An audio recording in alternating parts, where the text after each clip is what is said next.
நாளைக்கான வீடியோ தாங்க வந்திருக்கு. வீடியோ வந்து சூப்பராக இருந்துச்சு அப்படின்னு தான் சொல்லணும். அதெல்லாம் பார்க்குறப்போ சேனலை மட்டும் மறக்காமல் லைக் அண்ட் சப்ஸ்கிரைப் மட்டும் பண்ணிடுங்க. ஃபஸ்ட்டு எடுத்தோடனே வந்து மாயா, தனம் 2 பேருமே பேசிக்கிட்டு இருக்கிற மாதிரி தான் காட்டிக்கிட்டு இருக்காங்க. அப்போ வந்து மாயா வந்து சொல்லிக்கிட்டு இருக்காங்க, இங்கே பாரு தனம், இப்போ வந்து எப்படியோ வந்து உன்னை ஒன்று சேர்த்து வச்சாச்சு. திருப்பி வந்து கண்டிப்பாக புவனேஸ்வரி வந்து ஏதாவது ஒரு திட்டம் போட்டு உன்னையும் கதிரையும் பிரிக்கிறதுக்கு ஏதாவது பிளான் பண்ணுவா. அதுக்கு முன்னாடி வந்து நீ வந்து கதிரை வந்து விரும்புகிற, நான் வந்து கதிர் கூட தான் சேர்ந்து வாழ போகிறேன் அப்படிங்கிற மாதிரி வந்து நீ வந்து பெரியப்பா கிட்ட சொல்லிடு. திருப்பி வந்து நீ சொல்லாமே இப்படியே இருந்தேன்னா உனக்கு பிடிக்கலை அப்படின்னு நினச்சிக்கிட்டு திருப்பியும் பெரியப்பாவும் உன்னை வந்து பிரித்து வைக்கத்தான் பார்ப்பாரு அப்படிங்கிற மாதிரி சொல்லிக்கிட்டு இருக்காங்க.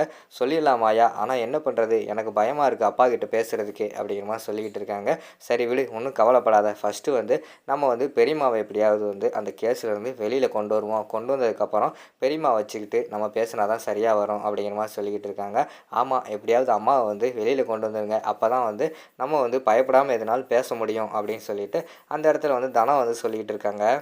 அந்த இடத்துல வந்து கதிர் வந்து வராங்க. கதிர் வந்தோடனே தனம் வந்து சாரி கேட்காங்க. சாரி, என்னை மன்னிச்சிருங்க அப்படிங்கிற மாதிரி சொல்லிகிட்டு இருக்காங்க. எதுக்கு தனம் இப்போ மன்னிப்பெல்லாம் கேட்டுக்கிட்டு இருக்க அப்படிங்கிற மாதிரி சொன்னோடனே, இல்லை நான் வந்து ரொம்ப கஷ்டப்படுத்திட்டேன், எனக்கு எல்லா உண்மையுமே வந்து இப்போ தான் தெரிஞ்சது, அதனால தான் சொல்லிக்கிட்டு இருக்கேன். எனக்காக வந்து நீங்கள் எவ்வளவோ வந்து உங்கள் வாழ்க்கையவே தியாகம் பண்ணியிருக்கீங்கன்னு சொல்லிட்டு எனக்கு இப்போ தான் புரியுது, சாரி மன்னிச்சிருங்க அப்படிங்கிற மாதிரி சொல்லிக்கிட்டு இருக்காங்க.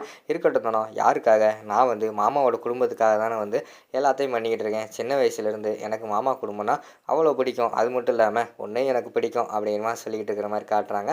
அந்த இடத்துல வந்து தனம் வந்து லேசாக வெக்கப்படுறாங்க. ஏய் கதிர், உனக்கு மட்டும் இல்லை தனத்துக்கும் உன்னை ரொம்ப பிடிக்கும், அதை சொல்கிறதுக்கு வந்து அவள் வந்து வெக்கப்பட்டுக்கிட்டு இருக்கா அப்படிங்கிற மாதிரி சொல்லிக்கிட்டு இருக்காங்க.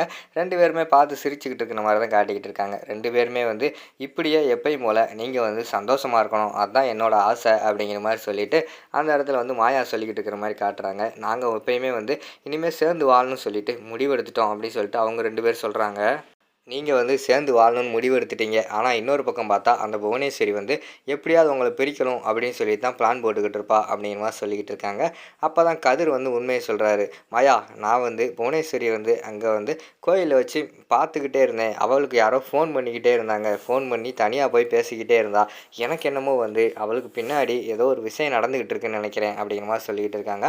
ஆமாம் கதிர், எனக்கும் அந்த சந்தேகம் இருந்துச்சு. ஏன்னா கார்த்தியோட உடம்ப ஹாஸ்பிட்டல் தான் கொண்டு போயிருக்காங்க, இன்னும் வந்து போஸ்ட்மார்ட்டம் ரிப்போர்ட்டு எதுவுமே வரலை. அதுக்குள்ளே வந்து இவங்க வீட்டில் இப்படி வந்து அடுத்த குடும்பத்தை வந்து பிரிக்கிறதுக்காக இவ்வளோ பிளான் போட்டுக்கிட்டு இருக்காங்கன்னா, எனக்கு என்னமோ வந்து கார்த்தி இறப்பில் எனக்கு கொஞ்சம் மர்மமாக இருக்குது அப்படிங்கிற மாதிரி சொல்லிகிட்டு இருக்காங்க.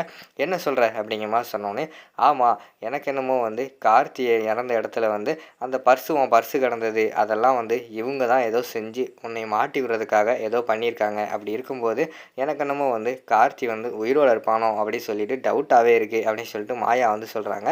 என்ன மாயா சொல்கிற, அப்படியெல்லாம் இருக்கிறதுக்கு வாய்ப்பு கிடையாது, அதான் அந்த உள்ளே தோண்டி தானே எடுத்திருக்காங்க அப்படின்னு சொல்லிட்டு கதிர் வந்து சொல்கிறாங்க. இல்லை, எனக்கு என்னமோ வந்து அது உள்ளே தோண்டி எடுத்தாலும் அது கார்த்தியாக இருக்கிறதுக்கான இன்னும் அறிவிப்பே வரலைல, போஸ்ட்மார்ட்டம் ரிப்போர்ட் படி அது கார்த்தி தான் அப்படின்னு சொல்லிட்டு வந்தால் தானே நம்ம நம்ப முடியும், அது வந்து கார்த்தியாக இருக்குமா இல்லையான்னு சொல்லிட்டு நம்ம போய் செக் பண்ணணும் அப்படிங்கிற மாதிரி சொல்லிக்கிட்டு இருக்காங்க.